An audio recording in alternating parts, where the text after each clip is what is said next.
Buen día, buenas tardes, como quieran. A mí lo mismo.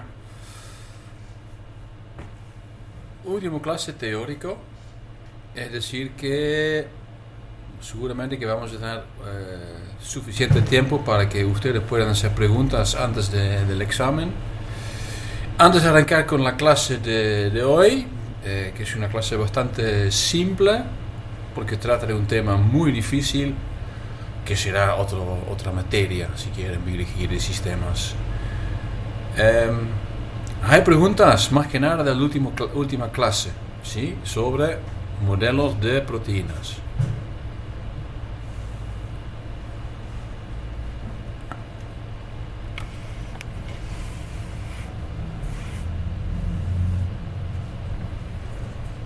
Bueno, espero que todos pudieran mirar también el YouTube del EBI, que la verdad que me parece más importante que el teórico. El teórico es como un poco la base para que lo puedan entender un poco a dónde de qué trata, pero al final la aplicación, que es para ustedes lo más importante, fue mucho más hablado en este YouTube.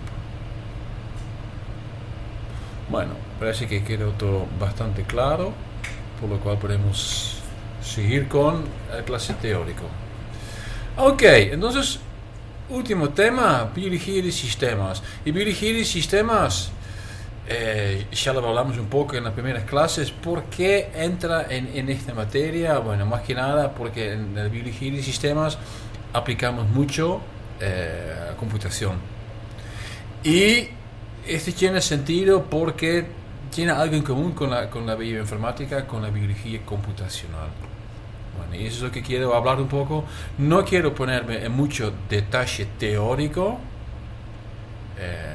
¿Por qué? Porque la teoría de biología de sistemas en realidad es mucho teoría de sistemas y es mucha matemática, ¿sí? Ecuaciones diferenciales, sea lineales o puede ser parciales. Bueno, este va un poco a otra materia. Ok, y el primer diapo es como la más importante, ¿sí? Es como una definición, y una vez que tenés una definición ya tenés una idea de qué trata, pero tenés que estudiar un poquito más para que realmente entenderlo. Entonces el mensaje que quiero dejar con esta clase es que el conjunto es más grande que la suma de sus componentes. Ese es más que nada el impacto que tiene biología de sistemas en el gran área de biología.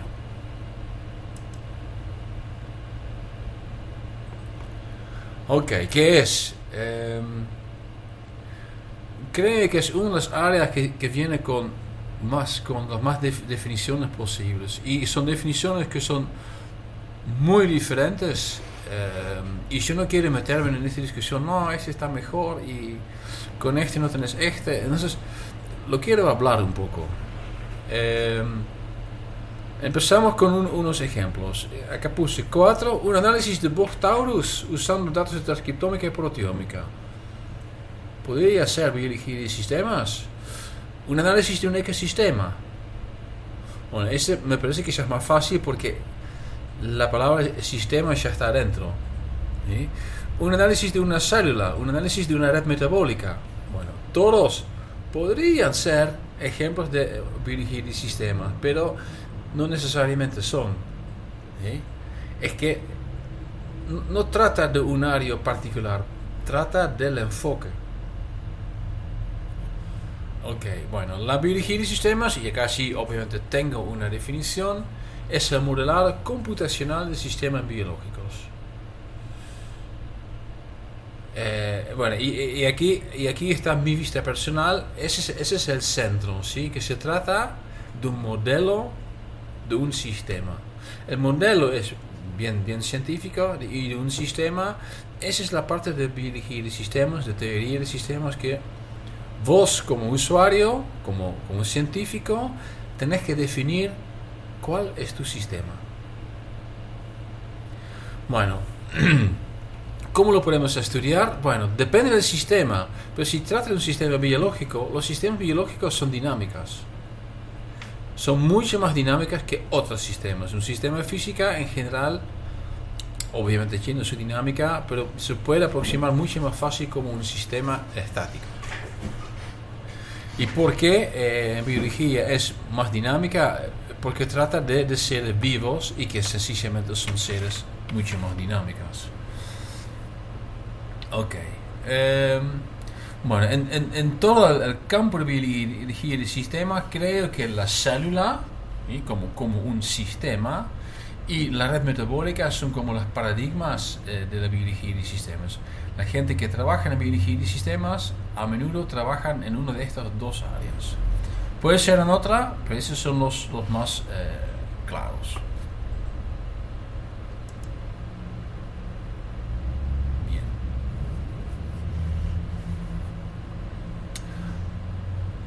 Bueno, distinción y el dogma científico.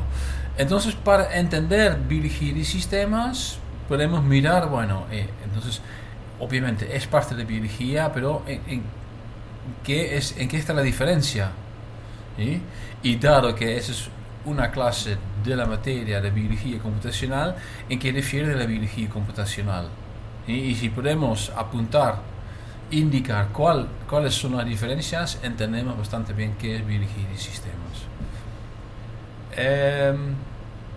Bueno, entonces, dentro de la definición estaba la palabra computacional.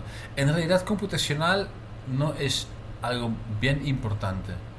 ¿Sí? Es algo más que, bueno, los sistemas que estamos investigando a menudo tienen tantos datos o son tan complejos que se requiere algo computacional, pero no es lo que hace que algo es biología de sistemas, ¿sí? No es lo que defina.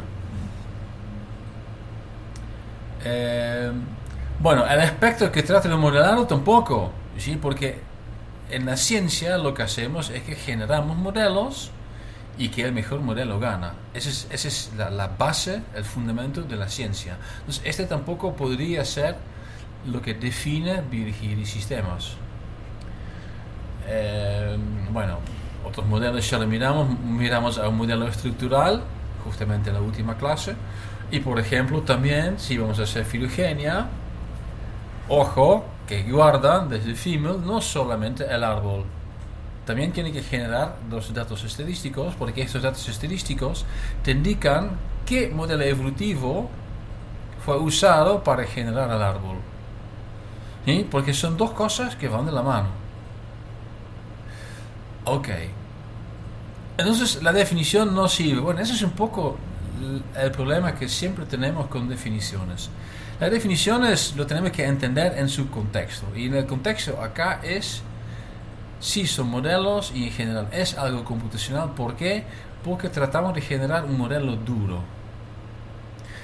¿Y qué es un modelo duro? Un modelo duro es un modelo que te permite hacer cálculos. ¿Quieres, por ejemplo, calcular el flujo de un metabólico?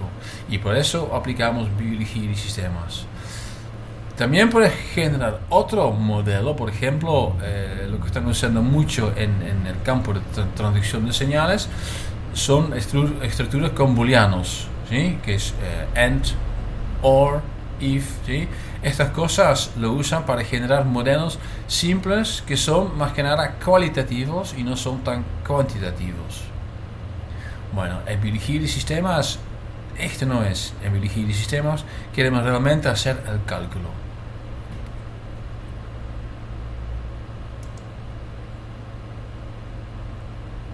Bueno, acá hay un ejemplo. Esa es una parte de una red metabólica. No importa qué tipo es.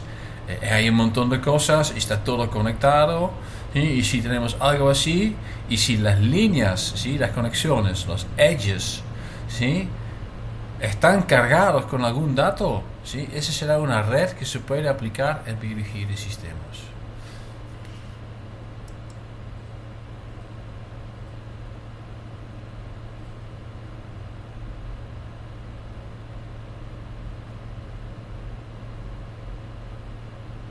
Ok. Lo hablamos también en la introducción, comparándolo un poco con el reduccionismo. Y este es importante porque te muestra lo que es lo más importante, que es el enfoque, ¿sí?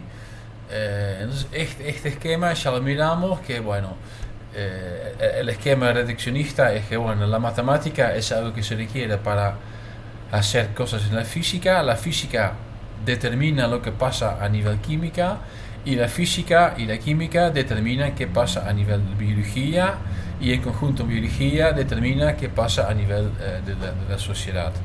Y dijimos, bueno, este no será un reduccionismo un poco ciego, un poco exagerado, y ya lo indiqué que no necesariamente, porque puede ser que hay algo entre medio, ¿sí? Bueno, acá ahora vamos a ver que pueden ser dos tipos de cosas. Puede ser que realmente hay algo entre medio que no conocemos, que todavía nos falta detectar, o puede ser que es algo intrínseco. Bueno, y si es algo intrínseco, es algo que es intrínseco del sistema. Y acá es lo que entra la vista más holística, que, bueno, como ya lo indiqué adicional, la suma de las cosas, el coso en conjunto es más que la suma. Entonces hay algo adicional intrínseco. Bueno, este creo que está bastante claro, que no tiene nadie va a ser que es incorrecto. Ya sabemos que entender este como un sistema estricto es un reduccionismo estúpido, ¿sí? Donde ya sabemos que hay algunas cosas que están interactuando y que de aquí salen algunas características. Es una vista más holística. Bueno, ¿qué significa? Porque holístico también está como vinculado a muchas cosas demasiado zen. Holismo significa más que nada que vas a estudiar el sistema como sistema en lugar de estudiar sus componentes. Estás mirando al conjunto, ¿sí? Con el enfoque al conjunto.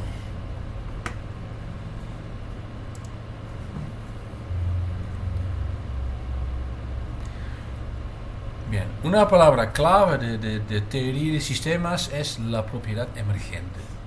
Y aquí también en la biología de sistemas estamos buscando la propiedad emergente, pero no es tan fácil de entender. Y por eso justamente es la parte intrínseca que hace el cambio en el esquema reduccionista.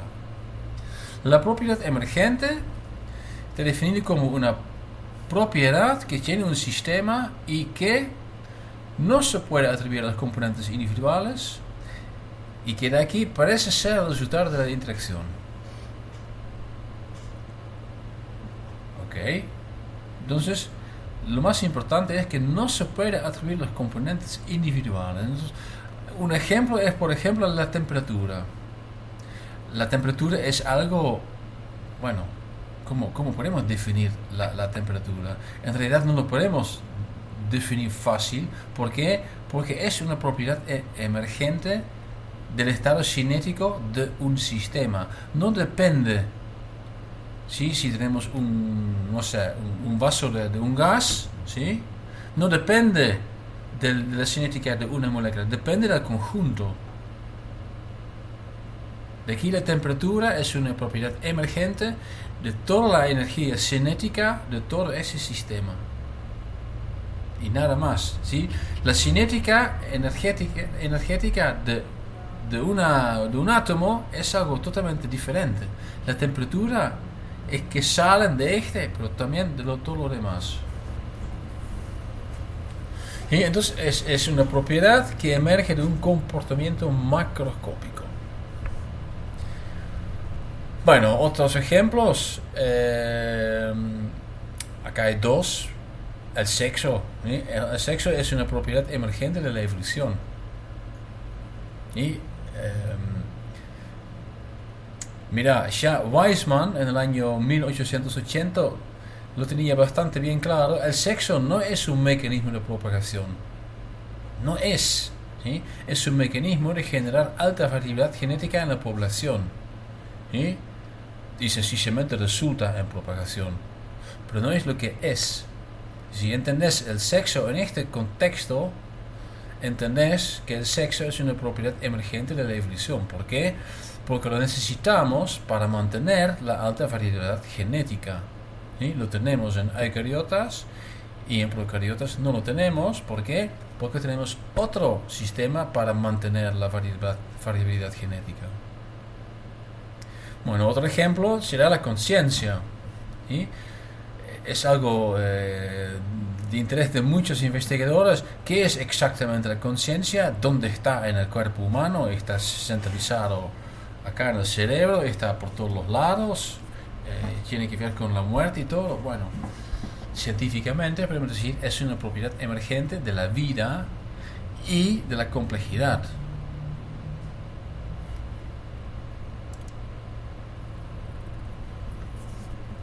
Ok, bueno, creo que con este ya tienen un poco la idea de qué es biología de sistemas, y que en biología de sistemas tratamos de explicar algo macroscópico, y tenemos en cuenta que probablemente hay algo que no se puede identificar mirando a los componentes individuales. Entonces, es como realmente macroscópico la propiedad emergente. Eso es lo que buscamos. Ok, ¿cómo lo hacemos y de dónde viene? Eso es lo que voy a hablar ahora. ¿De dónde viene? Bueno, interesantemente, el origen de biología de sistemas es en la biología. ¿Sí? Más que nada, inicialmente del modelado de dinámica de poblaciones. Bueno, eso es claramente un área donde es fácil entender. Si estamos hablando de dinámica de poblaciones, no depende de una entidad, depende de un montón de factores y de todos los actores de la población. Bueno, el modelado cuantitativo de cinética de enzimas, bueno, ese es otro ejemplo donde está claro. Puedes tener una Km y una Vmax de una enzima, pero en vivo no significa tanto. Eso tiene solamente algo importante en in vitro. Cuando vos tenés una enzima, agregas sustrato y lo puedes medir. Pero si estás agregando otros sustratos o otras enzimas, cambia todo. Entonces aquí también empezaron a pensar un poco en estudiar el problema desde un punto de vista sistemático. Bueno, vamos a definir qué es un sistema. Un sistema es un conjunto organizado de componentes interdependientes. Esa me parece una definición simple y clara.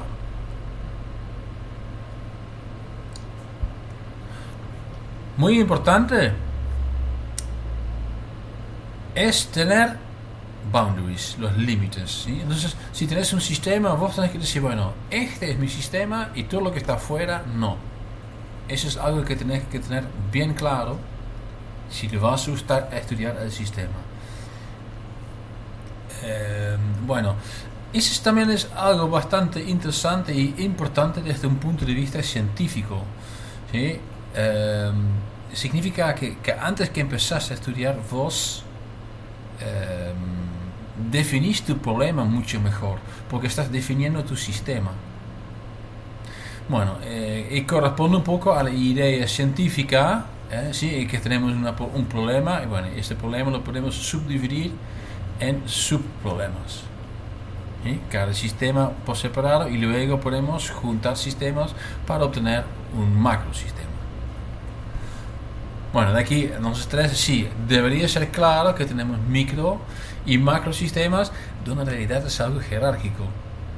Y puedes tener 1000 niveles jerárquicos para definir micro y macrosistemas. Ok, algo muy importante, ¿sí? Es homeostasis. Homeostasis es una palabra que usamos mucho en la biología, porque está claro que sin homeostasis no va a tener vida, vamos a tener solamente caos. Por las dudas, la tendencia de volver a un estado original, que es algo que necesitamos, ¿sí? En el ciclo celular, por ejemplo, pero hay mucho más ejemplo que muestra homeostasis. Bueno, de aquí debería ser claro, ¿sí? Porque también vamos a mirar en sistemas dinámicas, que en biología de sistemas, en la teoría de sistemas, hay una interacción entre la teoría de sistemas y la teoría de caos. Y bueno, obviamente la homeostasis requiere alguna forma de regulación y de adaptación. Bueno, por un lado, la homeostasis es como un punto central en muchos estudios de biología y sistemas. Dependemos de que, bueno, homeostasis es muy importante. Igual, dado que el sistema biológico es dinámico, no se puede estudiar si no haces perturbaciones. Entonces, ¿cómo funciona? Vos tenés un sistema que está en un status quo y tenés que cambiar algo en ese sistema para para ser capaz de identificar cómo funciona ese sistema. Lo tenés que perturbar.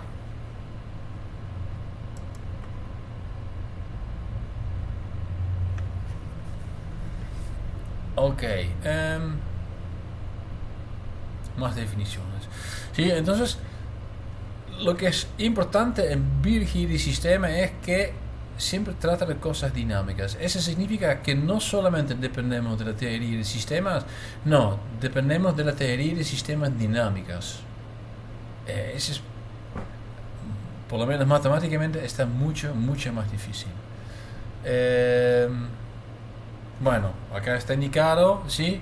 Usualmente lo que necesitas es usar ecuaciones diferenciales, ¿sí? Y más que nada las parciales, que son los más complejos para determinar. El objetivo no es modelar el sistema por completo. Vos usás el sistema y vas a investigar un aspecto particular del sistema. Por ejemplo, cómo afecta el estado inicial al estado final y cómo afecta un estímulo externo, la perturbación, al sistema. Resulta en caos, y eso también lo conocemos desde el término efecto mariposa. Y eso es algo que se ve, por ejemplo, en cáncer. ¿Sí? En cáncer perdemos la homeostasis en las células carcinógenas y de aquí va mal. ¿Sí? Si podemos tener homeostasis, vamos a tener un sistema biológico mucho más enviable.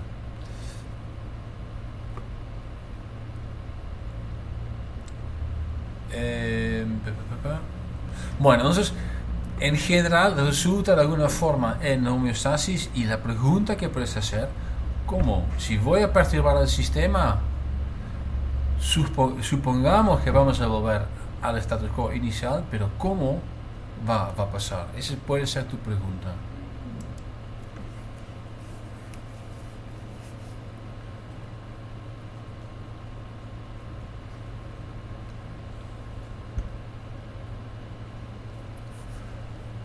Ok, bueno, para pensar un poco al sistema y cómo aproximarlo, lo que ayuda mucho es la descripción vía una red. ¿Sí? Entonces, tu sistema,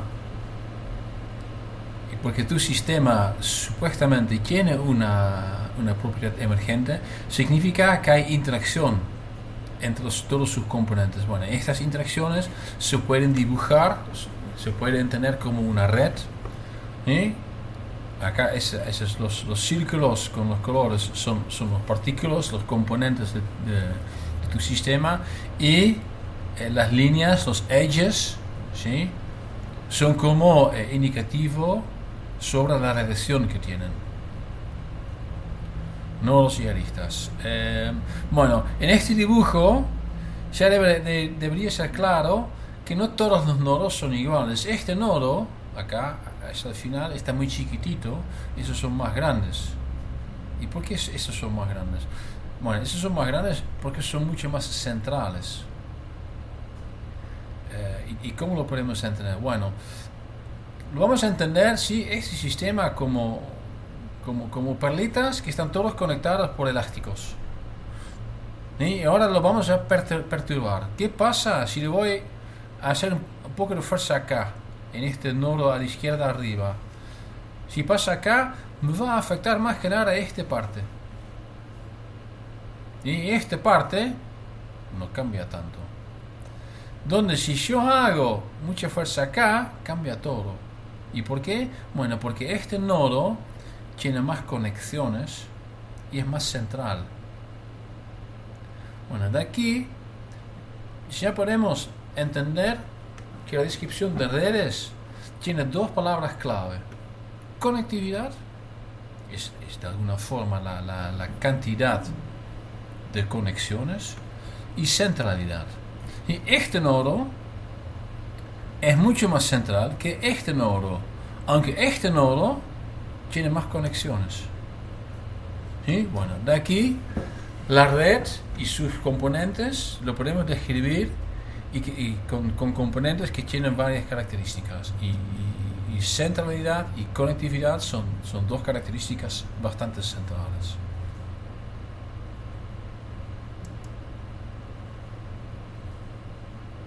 Ok, algunos ejemplos. Bueno, en general todo lo que tiene una descripción con una red ya es como algo que se puede aplicar en biología y sistemas, donde obviamente las aristas de la red deberían presentar alguna interacción en una forma cuantitativa. Bueno, puede ser, por ejemplo, una red de traducción de señales, redes metabólicas, redes transcripcionales y redes de interacción proteína-proteína. El desafío muchas veces es obtener los datos para que podamos realmente cuantificar algo. Bueno, y acá tenés un link y está claro que bueno, necesitamos el sistema computacional para generar nuestro modelo, pero también necesitamos muchos datos. Bueno, acá tenés un link entre biología de sistemas y genómica, o ómica en general. ¿Sí? Bueno, este de aquí tampoco necesariamente es biología de sistemas. Otra vez, como inicialmente, depende de tu focus, de tu enfoque, ¿sí? Si tu enfoque es el sistema, o puede ser que tenés un interés particular en alguna parte. Bueno, y ya estamos casi para terminar porque no hay mucho más para decir sin ir en mucho detalle, y que significa que rápidamente vamos a ecuaciones diferenciales. Le quiero dar un ejemplo en lo cual estamos trabajando en el grupo. En realidad es el trabajo en que trabaja Fernando. Es la red metabólica de flavonoides, que es la red metabólica en general, es el interés del grupo de investigación, y mi parte es más el estudio evolutivo de las superfamilias, y Fernando trabaja más en la red misma, ¿sí? en el desarrollo de una descripción sistemática. Bueno, y acá tenemos la red, pero de una forma bien simplificada, porque es una red bastante compleja, es una red de la parte del metabolismo especializada en plantas, ¿sí? Y el interés que tenemos en flavonoides es porque muchos flavonoides, más que nada las antocianinas, son compuestos nutricionales, ¿sí? Que probablemente tienen un efecto positivo en la dieta humana. Bueno, a ver, hay una leyenda. Entonces, por ejemplo, acá la A será, por ejemplo, ácido clorogénico, y acá cerca está, por ejemplo, también el ácido cafeico. El grupo B, ¿sí? Son flavonoides. Bueno, este metabolismo B, ¿sí? Por ejemplo, son unos 200 reacciones, ¿sí? Y tiene más conexiones que indicado acá. Es un cartoon, un dibujo bastante simplificado. Bueno, además hay flavononas, flavonanoles, antocianinas, etcétera, etcétera. Y está todo conectado. Bueno, lo que está lindo de esta figura es que está todo encajada. ¿Sí? ¿Por qué? Porque puedes estudiar B como tu sistema, o puedes estudiar I como tu sistema. ¿Sí? Lo único que es importante es lo que entra como flujo y lo que sale como flujo. Ok, pero bueno, ese es nuestro interés, y más que nada la idea es que, bueno, nos gustaría saber cómo podemos mejorar el flujo desde 1, es donde entra fenilalanina, hacia antocianinas. ¿Sí? Será, por ejemplo, frenar acá. Si frenamos una reacción bioquímica acá, una enzima, debería resultar en que vamos a tener más flujo por acá. Pero bueno, cómo exactamente es, porque es una red compleja, es bastante difícil para estudiar.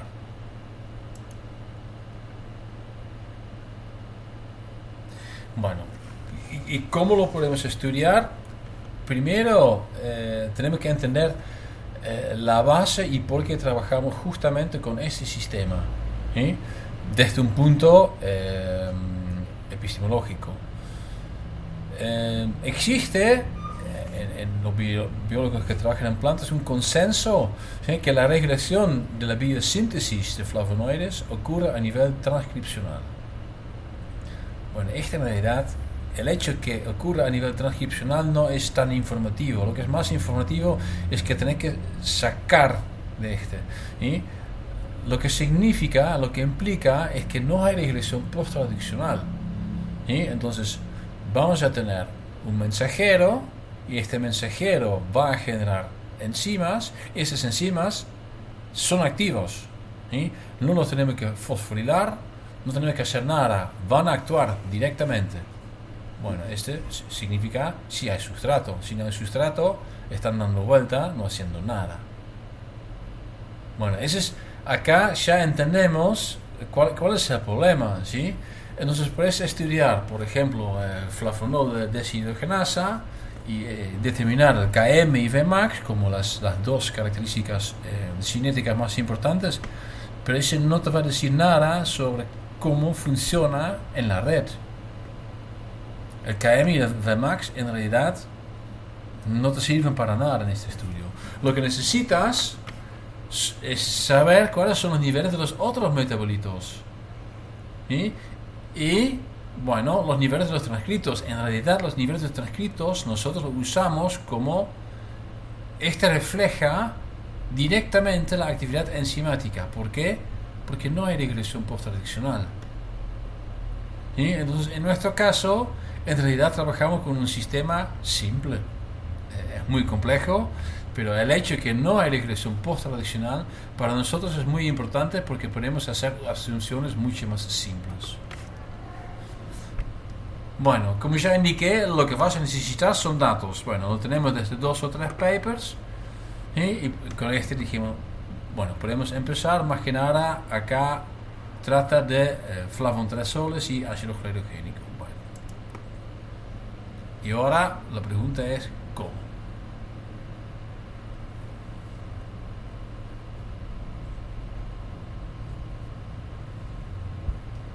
Bueno, dos aproximaciones. El primero es probablemente el más conocido, es FBA, Fluxed Balanced Analysis, análisis de flujos balanceados. Bueno, acá voy a volver a la idea de biología de sistemas. Lo que queremos hacer es cuantificar algo. Bueno, dado que tenemos que cuantificar algo, tenemos que hacer de alguna forma, necesitamos desde nuestro modelo, desde nuestra red, lo tenemos que convertir en algo que podemos aplicar matemática. Bueno, la forma más simple es con matemática de matrices. Y bueno, ¿cómo está hecho? Bueno, acá tenemos una red simple que tiene, a ver, 3 reacciones, A a B, A a C y C a B.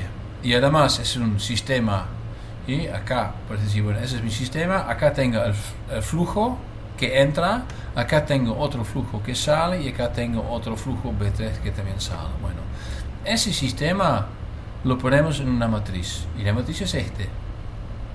Y acá tenemos A, B y C y vas a ver que, bueno, por ejemplo, B1, B corta 1, A a B corresponde a, bueno, A menos 1 y B más 1.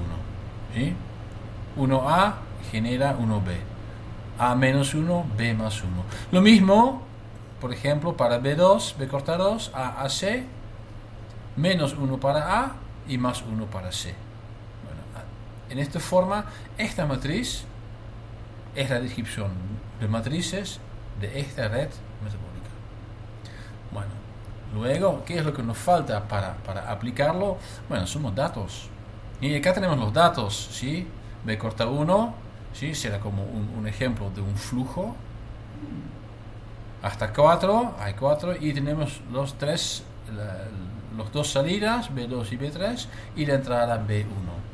Bueno, este lo podemos multiplicar con matemática. ¿Y cómo funciona este? Bueno, trabajamos con la idea de, no necesariamente homeostasis, más que nada podemos decir steady state. Y hay un flujo, pero igual adentro de mi sistema el estado no cambia. ¿Ok? Bueno, eso significa que la multiplicación de esta matriz con el vector es igual a 0. Bueno, aquí se puede hacer algunos cálculos. Bien. Esa es la segunda parte. Bueno, acá este cubo lo que indica por otro sistema que es un poquito más simple, que tiene solamente 3 reacciones, este tiene todas las posibles combinaciones de los 3 vectores, B1, B2 y B3, ¿sí? Es todo posible si no sabes nada. Bueno, lo que hacemos con estos tipos de cálculos, ¿sí? Es que vamos a generar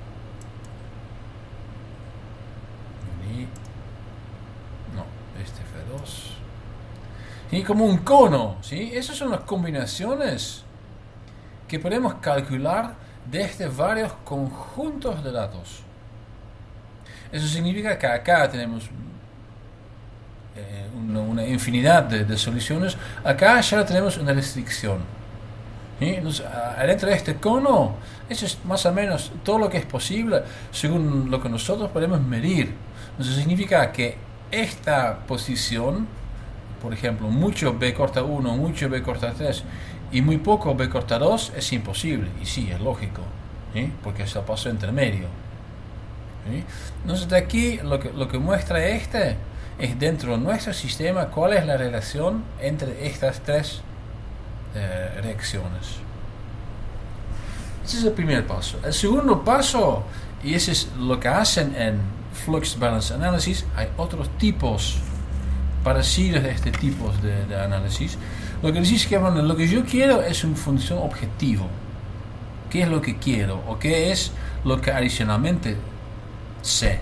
Por ejemplo, puedes decir, bueno, estos flujos dependen de ATP. ¿Sí? Sencillamente requiere energía. Bueno, puedes decir, bueno, calculame lo que va a pasar con una cierta concentración de ATP o una cierta concentración de NADPH o la combinación. Bueno, eso te va a generar otra vez una restricción que, si todo está bien, te va a generar la solución óptima. Bueno, acá tenés todo un conjunto de cosas que te genera un dato. ¿Y qué dato es? Este dato te genera, según tu función objetivo, cómo va a ser el comportamiento de esta red metabólica, que es algo que no se puede calcular ni con ni una KM o Vmax. Esa es la aproximación, sí o sí es necesaria. Bueno, también puedes decir, bueno, lo voy a medir con flujo total. Ese será el interés, por ejemplo. Nuestro interés es generar papas con más antocianinas. Bueno, eso significa que el flujo total hacia, en este modelo, el bloque I, debería ser lo más alto posible. Bueno, nos va a generar otro dato, ¿sí? Va a generar un dato que muestra la cantidad de antocianinas, pero también la cantidad de los otros compuestos. Bueno, una vez que tenemos calculado resulta en que empezamos con por ejemplo, B, y terminamos con C, donde el grosor de las flechas es como, bueno, en nuestro sistema, aparentemente, un flujo B3 requiere un flujo B1 muy largo. Eso significa que probablemente hay una salida de B por otro lado. Pero bueno, ¿Sí? Eso es algo que puedes concluir.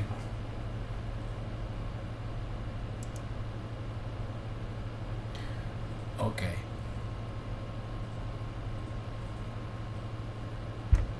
Podemos hacer más. ¿Y por qué es necesario? Porque en realidad ese sistema depende de esta idea, ¿sí? Que la multiplicación de la matriz estoquiometría de la red y los flujos es igual a 0. Eso significa steady state. Entonces es un sistema que no es dinámica. Y justamente en biología lo que queremos saber es que, bueno, ¿qué pasa en un sistema dinámica? Bueno, ¿cómo lo podemos estudiar ahora la dinámica? Bueno, para la dinámica necesitamos datos dinámicos. Eso significa que tenemos que perturbar el sistema de alguna forma y luego medir. Bueno, ¿cómo está hecho? ¿Cómo vamos a perturbar el sistema? Bueno, lo más sencillo es decir, bueno, vamos a dar más fenilalanina, ¿sí? Vamos a dar más comida y vamos a ver cómo cambia el flujo. Bueno, ahora el truco es que lo tenemos que medir de alguna forma. En nuestro sistema lo que vamos a usar es fenilalanina deuterada. ¿Por qué? Porque esto nos genera otra señal cuando aplicamos espectrometría de masa, ¿sí? Entonces separamos los compuestos por cromatografía líquida y después determinamos qué hay, dónde, ¿sí? Y sabemos, bueno, esta parte que no tiene nada deuterada es lo que ya estaba y esta parte nueva viene de la perturbación.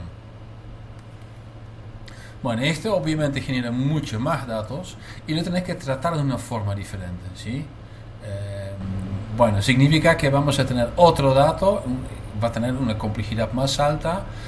Y en este lo que se usa se llama el vector de distribución de marca, que está indicado acá. Bueno, esta información, ¿sí?, lo vamos a multiplicar con la matriz de mapeo atómico, que es otra matriz que se puede armar. Y ahora me perdí un diapo, no sé cómo pasó, pero no importa. Lo que pasa es que, bueno, porque hay muchas más cosas que muestran diferencias. Acá lo que vamos a necesitar para la solución sí son ecuaciones diferenciales parciales. Bueno, la verdad es que no sabemos si alguna vez vamos a llegar a esta situación. Esperemos que sí, pero es algo más que nada por la fenilalanina deuterada y la tecnología que es requerida es una investigación bastante cara. Pero bueno, esas son cosas que en el mundo están haciendo. Ok, este era el ejemplo que quería dar para que entiendan un poquito más la idea, ¿sí? Y esta idea se puede aplicar a varios otros sistemas, más que nada un sistema que se puede hacer una descripción de una red con las aristas de alguna forma cuantitativas. Bueno, hay que tener en cuenta que pueden tratar de ser micro y macro sistemas.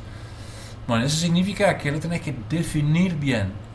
Definir tu sistema es un trabajo muy grande. ¿Sí? No es algo que no deberían subestimar. Bueno, pues alguna pregunta. ¿Será difícil aplicar una red metabólica que se regula a nivel postseleccional? Bueno, se puede, pero obviamente que es una complicación. Eso significa que tenés que determinar otras cosas, ¿sí?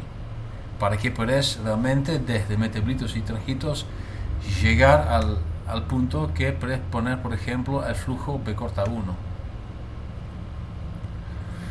Bien, y lo que quiero hacer ahora es mirar creo que es la herramienta más impactante que tenemos de biología de sistemas online, que es el sistema que se llama Reactome. Acá hay un link, ¿sí?, que lo van a ver en el PDF, que lo pueden usar, que lo va a llevar a un sitio que lo vamos a mirar ahora. Dame un minuto porque lo tengo que buscar.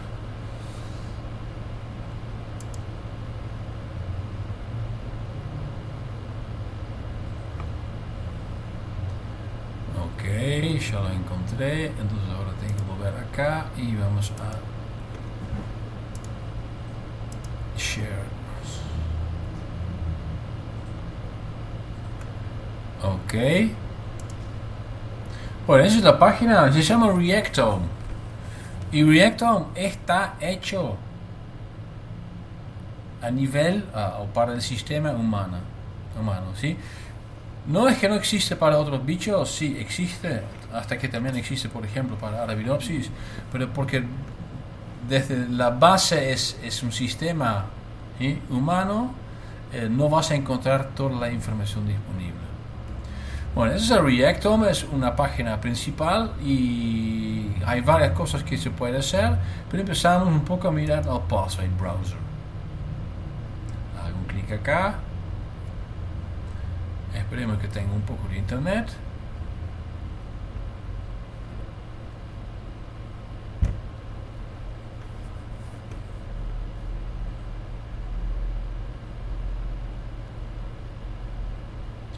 Bueno, con un poco de suerte ustedes también pueden ver este. Hay como 3 tabs, ¿sí? Tenemos Event Hierarchy, tenemos más o menos la red, esa es la descripción de un humano, digamos. Y acá abajo también hay uno, que en realidad son varios, porque tiene subtabs, donde se puede hacer algunas cosas. Y está todo, obviamente, conectado. Entonces, acá lo que puedo hacer, por ejemplo, vamos a mirar a Cellular Responses to Stimuli. Pero acá ve un plus, entonces lo puedo abrir. Response to Metal Ions, sí, cómo no. Bueno, y a veces, y a menudo ves que vamos a hacer un enfoque a una parte. Bueno, acá también está todo cliqueable. Voy a hacer un clic.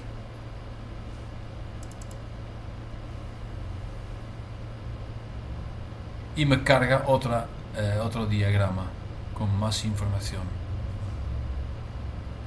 Bueno, acá lo que estamos mirando entonces es la red. Y atrás de esta red también hay una base de datos con un montón de datos.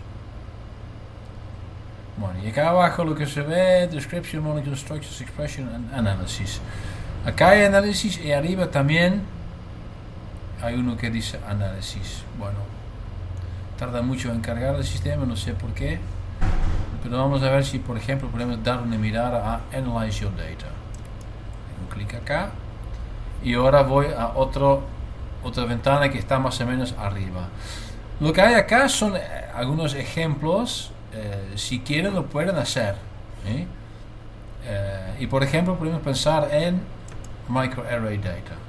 Hago un clic acá y lo que se carga sí es un ejemplo. Y bueno, ahora sí voy a decir Continue. Project to Human. Include Interaction, sí, como no. Analyze. Bueno, ahora está calculando. Bueno, y ahora aquí abajo vemos que hay un montón de datos, ¿sí? Esos son todos actores.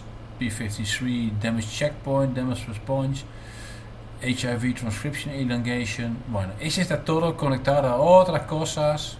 Bueno, acá vamos a tener los resultados. Algunas cosas que se puede hacer es, por ejemplo, si tienes un paciente, hacer un análisis de RNA-seq o de microarray y subir estos datos a Reactome. ¿Sí? Y Reactome te va a dar una idea sobre, bueno, qué está pasando, en qué parte del metabolismo hay algo mal. Bueno, entonces es una aplicación que es 100% de biología del sistema. ¿Por qué? Porque tiene en cuenta un montón de datos y también tiene en cuenta todo el sistema como está modelado acá según esta imagen. Bien, vamos a volver a los últimos de la clase.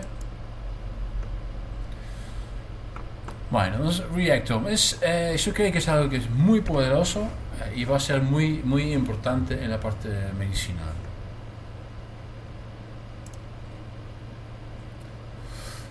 Ok, podemos decir que biología de sistemas será la biología nueva.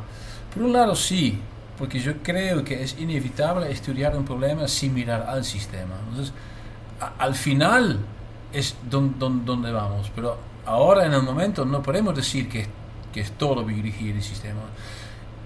Y nunca va a ser así. ¿Por qué? Porque usamos todas las características de los componentes para determinar una propiedad emergente. Pero eso significa que tenés que identificar las características de todos los componentes.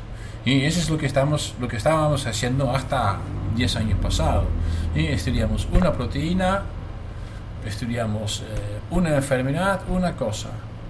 Y ahora, porque tenemos el poder computacional y porque tenemos los datos, estamos empezando en haciendo conexiones.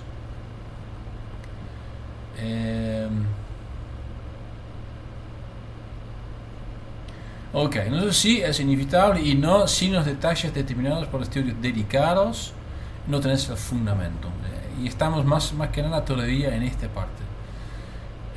Bueno, eso significa que con biología de sistemas y biología computacional son como dos aproximaciones bastante novedosas a la investigación biológica. La biología computacional hace predicciones dedicadas y la biología de sistemas genera más que nada modelos. ¿Sí? Bueno, y la biología de sistemas yo creo que el impacto más alto lo va a tener en medicina. Bueno, quiero dar algunos ejemplos de cosas que no son tan fáciles de entender. Son como 5 o 10 años pasados que había mucho ruido en las redes sociales sobre por qué puede ser que hay tantos estudios médicos con resultados opuestos. Un ejemplo, por ejemplo, es tomar alcohol. Y cada mes hay otra investigación que dice que bueno, será mejor tomar 3 vasos por día. Y el día luego hay otro que dice que mejor no tomar nada. ¿Pero cómo es? Bueno, obviamente que depende un poco del objetivo de cada estudio, pero también depende de otros factores. Una cosa es que muchos de esos estudios están hechos con estadísticas con lo que se llama un tipo de cohorte, ¿sí? Entonces, tenés una población y bueno, acá voy a dividir mi población en 2 grupos. ¿Sí? Bueno, esta estadística en general, porque a mucha gente le falta un poco el conocimiento, sin aplicar leyes. ¿Y por qué? Bueno, también porque falta el modelo científico. Falta el modelo científico. Sí, entonces, si vamos a estudiar característica X y decidimos directamente, bueno, tenemos grupo A y grupo B, pero quizás esta característica que estás estudiando tiene mucho más aspectos, por lo cual definir algo en 2 cohortes es incorrecto. ¿Sí? Los cohortes no se pueden definir bien sin entender el modelo, y recién ahora estamos entrando en la época donde podemos decir un poco mejor cómo tenemos que definir el modelo. Bueno, de aquí yo tengo la idea que no vamos a tener en el futuro, vamos a tener menos estudios con resultados totalmente opuestos. Bueno, acá hay un ejemplo, Nutritional Systems Biology of Type 2 Diabetes. ¿Por qué Type 2? Bueno, quizás 20 años pasados hicieron un análisis de diabetes. ¿Por qué? Porque no sabían que había 2 tipos. Bueno, esto afecta tremendamente a un estudio con cohortes. ¿Sí? Bueno, por eso es importante tener un modelo. Bueno, el impacto en la parte médica también tiene que ver con la medicina de precisión. ¿Sí? Muchas veces lo mencionamos como medicina personalizada, es correcto decir de precisión. El ejemplo cáncer, ya miramos, creo en la clase de genómica, ¿sí? Desde análisis masiva de secuenciamiento, y hay un montón más de estudios hoy en día, ¿sí? Sabemos que ahora en día que existen varias formas de cáncer de mama, ¿sí? Y de las firmas de los SNPs Se puede estudiar o simular tratamientos usando modelos proporcionados por ejemplo, bueno, Reactome. Bueno, y aquí también hay otro ejemplo de un paper, System Biology of Genomics and Genomics of Breast Cancer. Esa es la forma genómica que genera muchos datos y el enfoque sistemático que tenés que dibujar tu sistema. Este va a generar mucho mejor conocimiento que va a resultar en un tratamiento, bueno, personalizado, pero porque es un tratamiento preciso, porque vos sabés mucho mejor qué está pasando.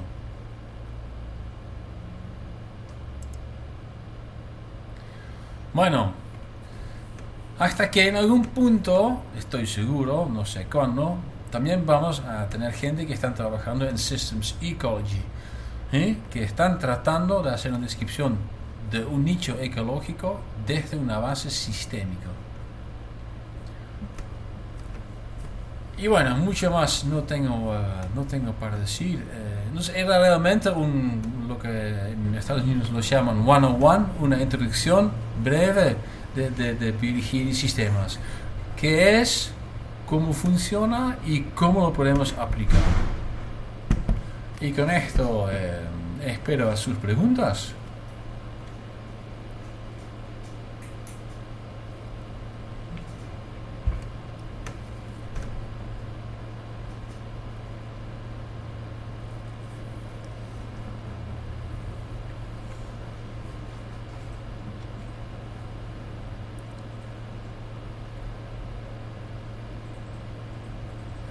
¿Cómo se definirían las propiedades emergentes?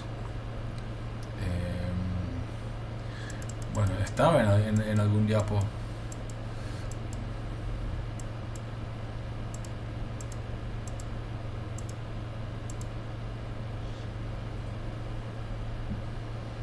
La propiedad emergente es una propiedad que tiene un sistema y que no se puede atribuir a los componentes individuales, pero que parece ser el resultado de la interacción.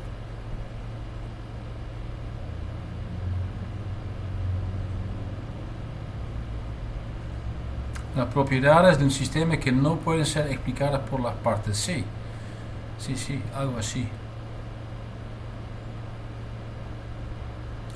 Entienden que son atributos del sistema.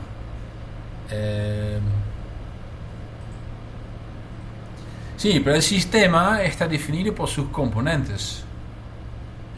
Pero el tema es la propiedad emergente, no lo puedes explicar por solo una parte, es el conjunto que determina cuál es el resultado, la propiedad emergente.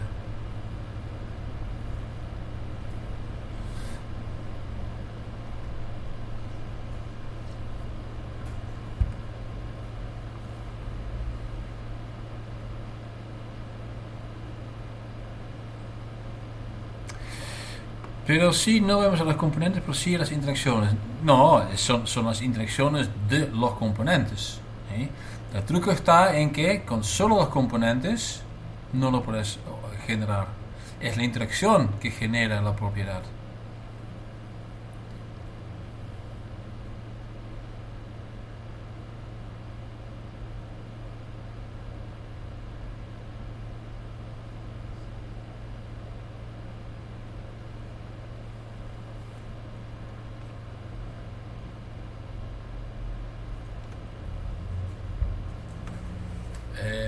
¿Lo entendés más o menos, Montserrat, o no?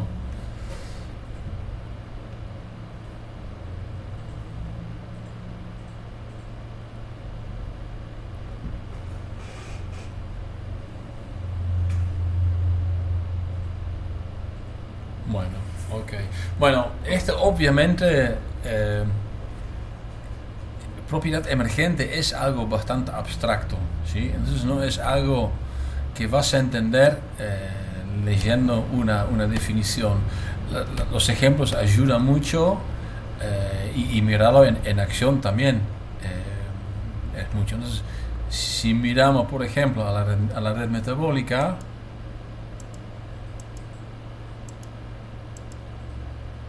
¿qué será la propiedad emergente? Bueno, la propiedad emergente es el flujo, ¿sí? ¿Y en qué está basado? Está basado en todos sus componentes. ¿Sí? Para generar el flujo, este flujo específico, necesitas la interacción de todos sus componentes. Y de aquí el flujo es la propiedad emergente de una red metabólica. Eso es lo que estamos buscando, ¿sí? En una forma dinámica. Bueno, ¿alguna otra pregunta?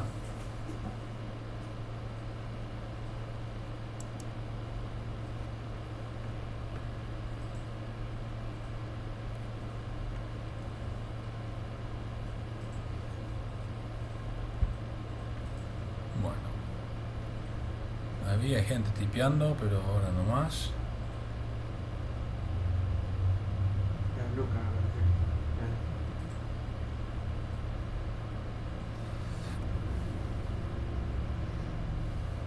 Ah, de kurz gesagt. Kurz gesagt en general está bueno. Lo voy a hacer un clic derecho para que lo pueda abrir. Y ahora lo tengo que frenar porque es YouTube en general auto arranca.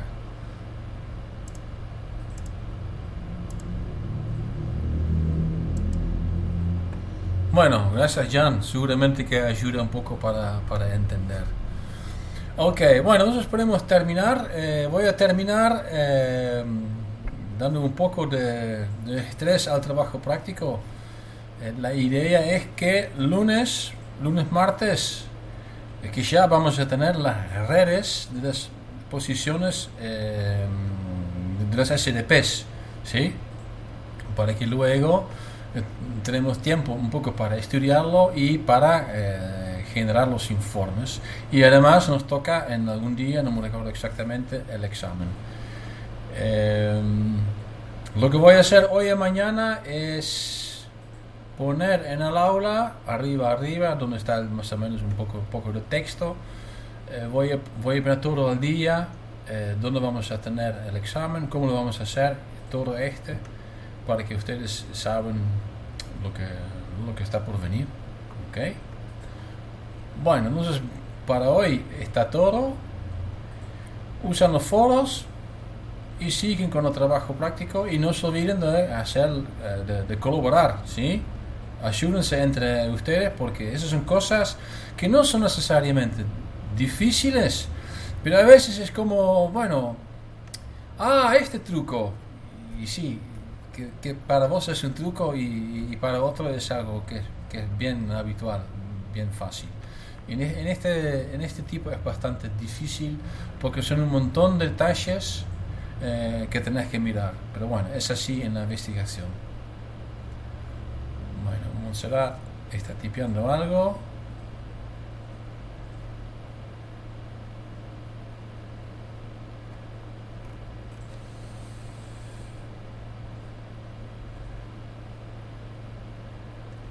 Que no hay ningún patrón. ¿En qué? ¿En qué no hay ningún patrón? En ProSite o en Prat. Si lo hiciste con Prat, tenés el mismo resultado que tenemos nosotros. No es tan fácil obtener un patrón.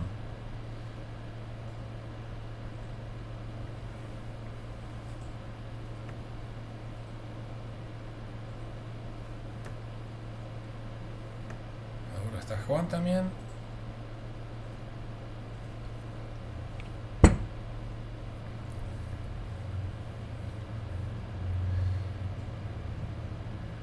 CXG.